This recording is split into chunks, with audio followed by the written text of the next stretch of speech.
ನಮಸ್ಕಾರ, ನಾನು ಪ್ರಭಾಕರ್ ರಾವ್ ಅಂತೇಳಿ ಸುಪ್ರೀಂ ಗ್ರೂಪಿಂದು BS head for Shivamogga, Chikkamagaluru and Mangaluru ಡಿಸ್ಟ್ರಿಕ್ಕಿಗೆ ನಾವು ಪ್ರಥಮವಾಗಿ ಬಜಾಜ್ ಡೀಲರ್ಶಿಪ್ಪಿಂದ ನಮ್ಮ ಬಿಸ್ನೆಸ್ಸನ್ನು ಸ್ಟಾರ್ಟ್ ಮಾಡಿದಂಥವ್ರು. ಆಮೇಲೆ ಅದಕ್ಕೆ ಇದಕ್ಕೆ ಮುಂದೆ ಬಂದಂಗೆ ಬಜಾಜ್ ಜೊತೆಗೆ KTM ಇರ್ಬೋದು, ಬಜಾಜ್ 3 ವೀಲರ್ ಇರ್ಬೋದು, ಟ್ರ್ಯಾಂಪ್ ಇತ್ತೀಚೆಗೆ ಸೇರ್ಪಡೆ ಆದರೆ ಟ್ರ್ಯಾಂಪ್ ಇರ್ಬೋದು, Chetak electric vehicle, Bajaj Chetak electric ವೆಹಿಕಲ್ಗಳ ಸೆಗ್ಮೆಂಟ್ ಇರ್ಬೋದು, 3 ವೀಲರ್ ಇನ್ನೊಂದು ನಮ್ಮ ಸೆಗ್ಮೆಂಟ್ಗಳು ಇದನ್ನೆಲ್ಲ ಅದಕ್ಕೆ ಸೇರ್ಪಡೆ ಆಗಿದೆ.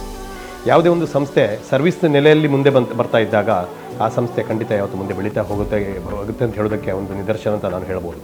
ಯಾಕಂದರೆ ನಮ್ಮ ಸರ್ವಿಸ್ ಚೆನ್ನಾಗಿದ್ದಷ್ಟು ನಮ್ಮ ಕಸ್ಟಮರ್ ಬೇಸ್ ಚೆನ್ನಾಗಿರ್ತದೆ, ಕಸ್ಟಮರ್ಗಳು ಹ್ಯಾಪಿ ಇರ್ತಾರೆ, ಕಸ್ಟಮರ್ಗಳು ನಮ್ಮನ್ನು ರೆಫರ್ ಮಾಡ್ತಾರೆ, ಮತ್ತೆ ಬರ್ತಾರೆ, ನಮ್ಮಲ್ಲಿ ಗಾಡಿ ಖರೀದಿ ಮಾಡ್ತಾರೆ ಅಥವಾ ನಮ್ಮ ವ್ಯವಹಾರ ಮಾಡ್ತಾರೆ.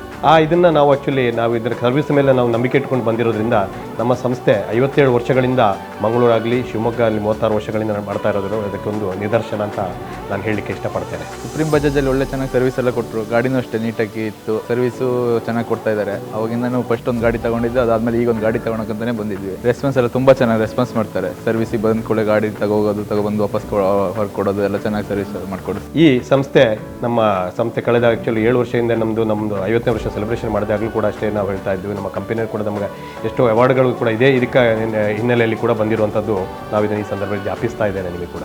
ಈ 3 ವೀಲರ್ ಶೋರೂಮ್ ಬಗ್ಗೆ ನಾನು ವೈಶಿಷ್ಟ್ಯ ಬಗ್ಗೆ ಹೇಳಬೇಕು ಅಂತ ಹೇಳಿದರೆ, ಇದು ನಮ್ಮ ಇಡೀ ಕರ್ನಾಟಕ ಮಾತ್ರ ಅಲ್ಲ, ನಮ್ಮ ಸೌತ್ ಇಂಡಿಯಾಕ್ಕೆ ಒಂದು ಬಿಗ್ ಸೆಟಪ್, ಅತ್ಯಂತ ದೊಡ್ಡ ಒಂದು ವಿಶಾಲವಾದ ಶೋರೂಮ್ ಅಂತ ಹೇಳಿದರೆ ಖಂಡಿತ ಇದಿಲ್ಲ, ಯಾಕಂದರೆ ಅತಿಶಯೋಕ್ತಿ ಖಂಡಿತ ಅಲ್ಲ. ಸೊ ಅದನ್ನು ಕೂಡ ನಾವು ನಿನ್ನೆ ಮೊನ್ನೆ ಇನಾಗ್ರೇಷನ್ ಮಾಡಿದ್ದೇವೆ. ಅದರ ಜೊತೆಗೆ ಟ್ರ್ಯಾಂಪ್ ಹೊಸ ಒಂದು ಸ್ಪೋರ್ಟ್ಸ್ ವೆಹಿಕಲ್ಗಳ ಶ್ರೇಣಿ ಕೂಡ ಇತ್ತೀಚೆಗೆ ನಾವು ಮಾರುಕಟ್ಟೆಗೆ ಬಿಡುಗಡೆ ಮಾಡಿದ್ದೇವೆ. ಜನಗಳಿಂದ ಉತ್ತಮ ಸ್ಪಂದನೆ ದೊರಕ್ತಾ ಇದೆ, ಒಳ್ಳೆ ಪ್ರೋತ್ಸಾಹ ಕೂಡ ದೊರಕ್ತಾ ಇದೆ. ಇದೇ ರೀತಿ ನಮ್ಮ ಶಿವಮೊಗ್ಗ ಜನತೆ ನಮಗೆ ಇದೇ ರೀತಿ ಮುಂದೆ ಪ್ರೋತ್ಸಾಹ ಇಷ್ಟರಿಗೆ ಕೊಟ್ಟಿದ್ದೀರಾ, ಅದನ್ನು ಇದೇ ರೀತಿ ಮುಂದೆ ಕೊಡಬೇಕು ಅಂತ ನಾವು ಈ ಸಂದರ್ಭದಲ್ಲಿ ನಾನು ನಿಮಗೆ ಕೈ ಮುಗಿದು ಕೇಳ್ಕೊಳ್ತಾ ಇದ್ದೇನೆ.